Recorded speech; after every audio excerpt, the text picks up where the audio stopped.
Albanac Alem Kurti, čovek koji je tokom martovskog pogroma 2004. godine divljački polomio, a potom bacio krst sa crkve Svetog Ilije u Podujevu, preminuo je u teškim mukama posle borbe sa kancerom koji mu je uništio jetru i pluća. Žitelji Kosova i Metohije, koji su Kurtija poznavali, potvrdili su ovu priču i dodali da ovo nije kraj svih muka koji su snašle ovu porodicu, jer, kako se navodi, i njegova sestra kao i roditelji pate od teških bolesti. Kako je preneo dnevni list Alo, protojerej Stavrofor Trajan Kojić, koji je do 90-ih živio i služio na Kosovu, na pitanje da li je Albanca stigla Božija kazna, izjavio je: citiraću Njegoša: "Ko će, sinko, Božju volju znati i Božija prozreti čudesa.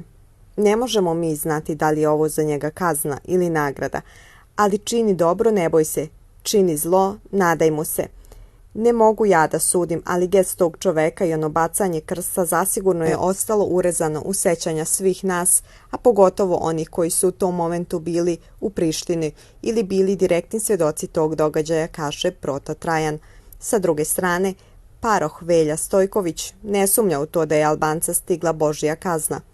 "Čuo sam da je umro u najvećim mukama, da je mnogo patio. Znam i da mu je sestra teško bolesna.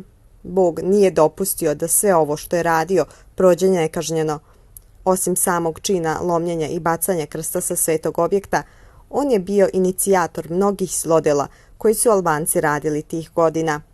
Božja ruka je radila da završi onako, a ovo da bude opomena, da se svetinja nikako ne dira i da se sa njom ne može igrati, niti je se sme skrnaviti", kaže Prota Velja.